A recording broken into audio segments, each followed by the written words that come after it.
Hey guys, thank you for tuning into my channel.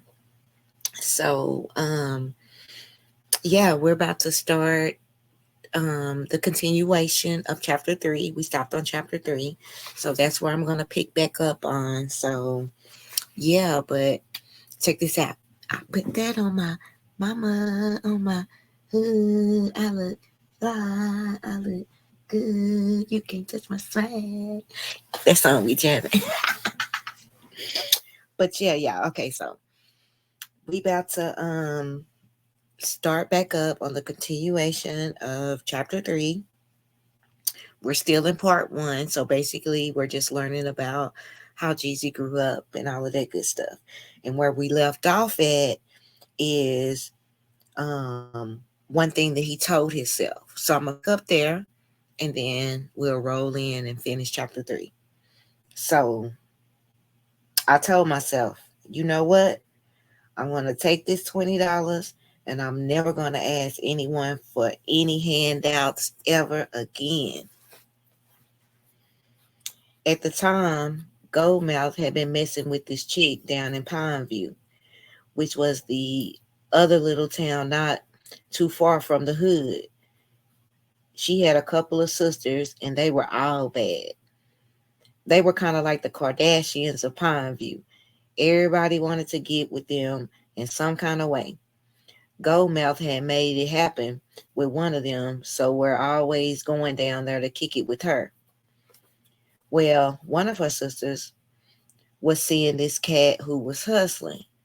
He wasn't big time or anything, but he was in the game. And that night, I decided to go down to Pineview to see him. I was still too young to drive legally, but my grandmother would let me borrow her car sometimes to run around town. In about in about a 20-minute drive from Hawkinsville to Pineview, and mine and my mind was racing the whole time, running through everything I planned to do. Like I'm gonna get there and see old girl, then I'm gonna get her to take me to see her man, then I'm gonna see if he can link me with his man, then I'm gonna come back to the hood and in Pineview, everything went according to plan. Old girl took me to see her man, and her man took me to see his guy, and his guy lived in a trailer on the other side of town, and he was one of the main guys in the area. He had a Florida plug. And one thing about Florida back then, Florida had that butter. I'm talking golden brown, not too white and not too hard. That's what you wanted. You wanted that butter. He was also selling double ups, which meant if you spent 20 with him, but what you got back was worth 40 on the street if you worked it right. So I spent 20 with him, and about a half hour later, I was headed back to the Ville in my grandmother's old Oldsmobile with a $20 sack of butter in my pocket, worth $40 on the street, and my mind racing with nothing but high hopes. This 20 will give me 40, and that 40 will give me 80. And when I got back to the hood, I bought the cheapest pack of razor blades I could find at the corner store. Then walked the block over to my auntie mother's house. Her name was Brent. Her real name was Brent, but everybody in the family called her mother. You know how I say hide the rest of the yams at my auntie's house. And then what? That's her. There was a little party going on at Auntie Mother's when I got there, but that was a regular thing. There was always something going on over there. People playing cards, gambling, drinking, talking shit. Her place was almost like the underground neighborhood club, which ended up being great for me, but that was later on. I ducked into my cousin Paul's room to get some privacy and shut the door. I took the sack out my pocket and looked at it. It was nothing but one of those old folded over sandwich bags, but inside there was this one golden brown nugget. God damn, I thought looking at it. That looks like freedom. I never messed with crack before, but I knew enough about it to know what to do next. I split that butter right down the middle, tore the sandwich bag in half, put one rock in one corner and the other in the in and the other in the other, scrapped the shake off the table and tied them off, and then I hit the block. In Hawkinsville, everybody hustled on Popular Street. That was the trap. Now, just to get a couple of definitions out the way real quick, the trap is anywhere you're comfortable getting money. I've seen guys trap out of their cars, abandoned houses, mansions, and any and everything in between. Trapping is working the trap or hustling in general, really, and trap music is the soundtrack to all of it. Of course, back when I first hit the block, trap music didn't exist, mainly because we hadn't created it yet. That's another one of those things that happened later on.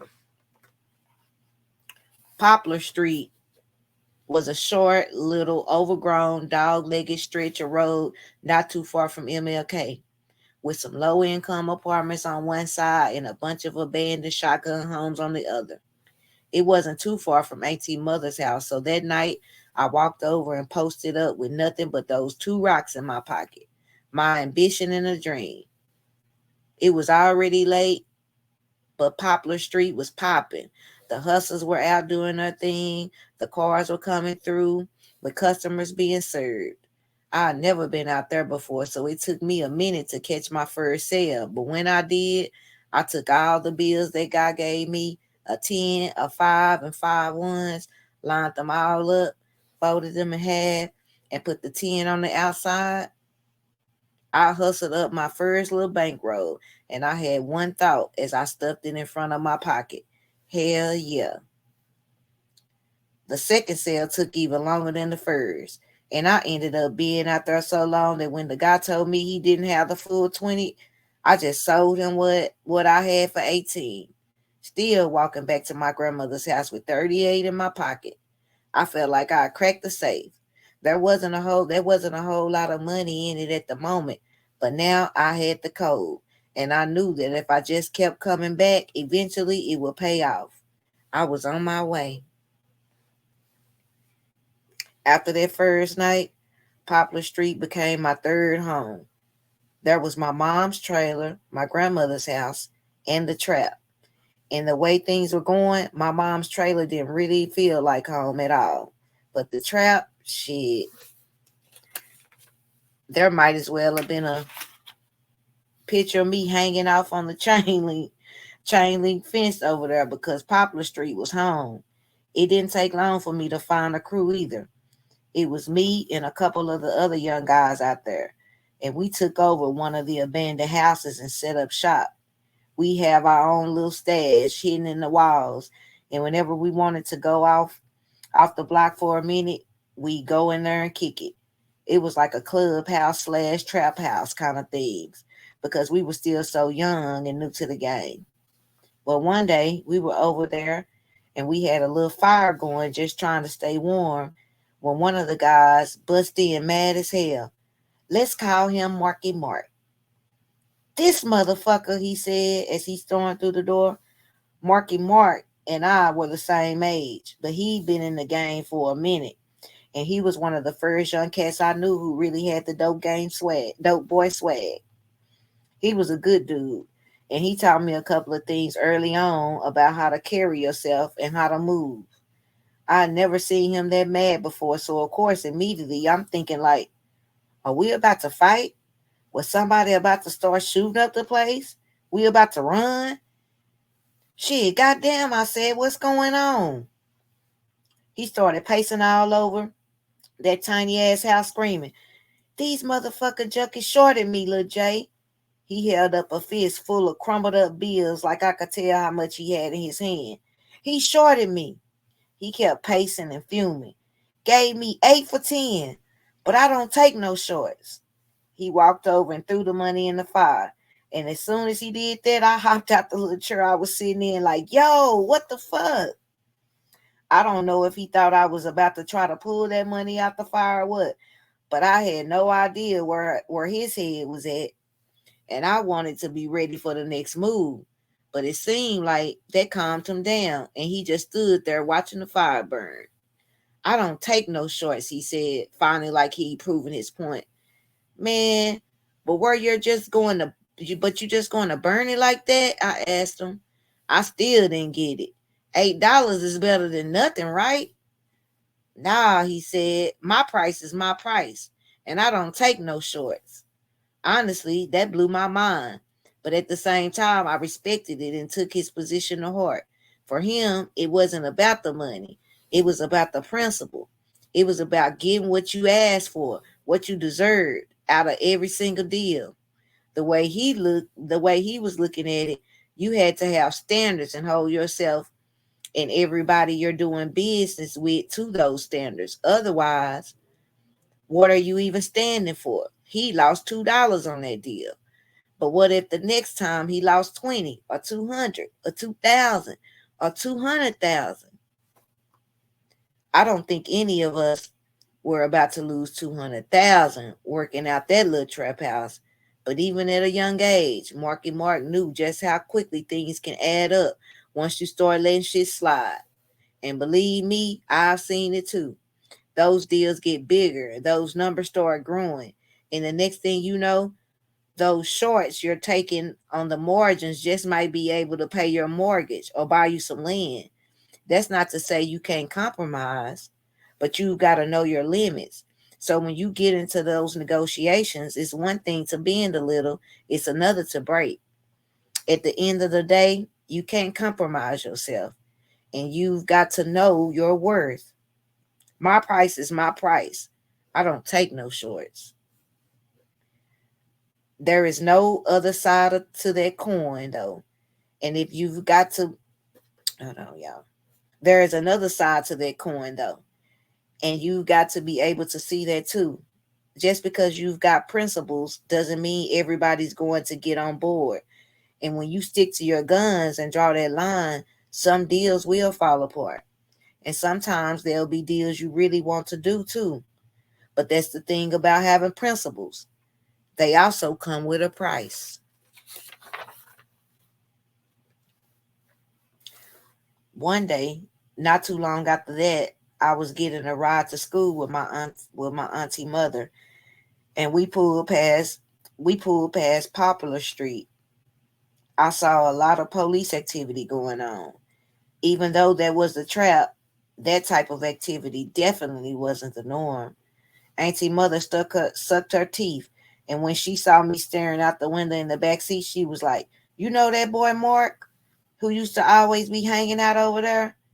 She caught my eye in the rear view. In the review, "You know him, right, little Jay? He's about your age." I was like, "Yeah, I know him. Why?" "A junkie shot him last night, right in the head," she said. I couldn't believe it. But you know how the hood goes. Auntie Mother already knew the whole story. They said the junkie got in the car with him and they got to arguing over some money and the junkie shot him right there in the car. I was stunned. He was dead. "Oh, yeah," she said, locking eyes with me. "He's dead." I didn't say much after that. I didn't say much for the rest of the day, really. I couldn't wrap my head around it. I mean, I knew what we've been doing was bad, but I know this sounds crazy at times. I never thought anything bad would ever come of it. Maybe we get into some trouble at school or the cops would try to bust us. But to be honest, even the cops did get involved. I wasn't sure they'd eventually take us to jail. They'll actually take us to jail. Hawkinsville was so small, we knew all the police. I definitely didn't think of any of us would ever end up dead. But that's exactly what happened to Marky Mark. He been standing up to his principles. My price is my price. And he paid the ultimate cost. On a certain level, I respected it even then, but I hated losing my friend. Shit, I'm glad it wasn't me. That's what this cat Silk used to say whenever something bad happened to somebody in the hood. Silk was one of the older hustlers. And what's crazy was before he became a hustler, he was a junkie. I'm talking a straight up crackhead for real. He got locked up, and when he came home, he was clean and fit. And he had this vision of becoming the man on the other side of the game. I've got to give it to him because Silk manifested the shit out of that vision too. I got to know him a little more from hanging out at the basketball court. Silk could really hoop, but he didn't really get cool until I started hitting the block. Poplar Street was Silk's turf. He owned a couple of the abandoned shotgun homes and lived in a duplex at the end of the road. And pretty much everybody out there was working for him. Over time, he became something like a mentor to me. Back then, I used to always ride around on my bike just like I did in Japan. Matter of fact, that was one of the secrets of my early success. When everybody else was standing on the corner waiting for the customers to pull up on the block, I'll be out on my bike catching cars before they even made their turn. That's how I really got on. Every now and then I'll pull up at Silk's house, drop my bike in his yard, and we roll something up and smoke. I used to sit there and listen to him talk. Well, I sit there and listen to him talk and try to holler at the sister or this chick that was living with him at the time. But that was a whole other thing. As for those smoke sessions, I really just I really just was trying to soak up some game. I asked him everything I could. I asked him everything I could think of about getting money and leveling up. Sometimes I keep my mouth shut and just listen, watch and learn. He taught me a lot in those early years about all types of things. But whenever I bring up something like, yo, you hear about so and what happened to such and such, he'd always say the same thing. Shit, I'm glad it wasn't me.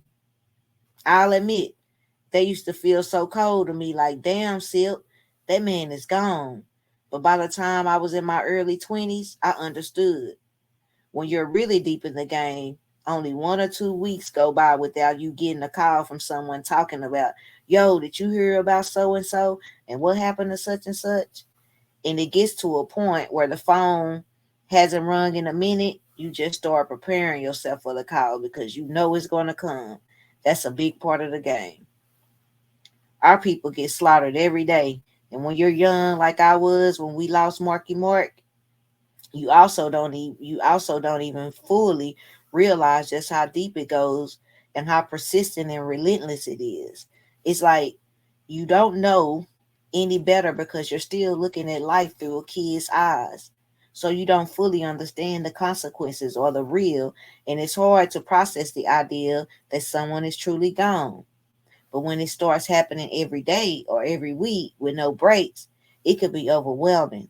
So you've got to find some kind of way to cope, or you will never be able to function. The truth is, all of that grief, mourning, and healing takes energy and time.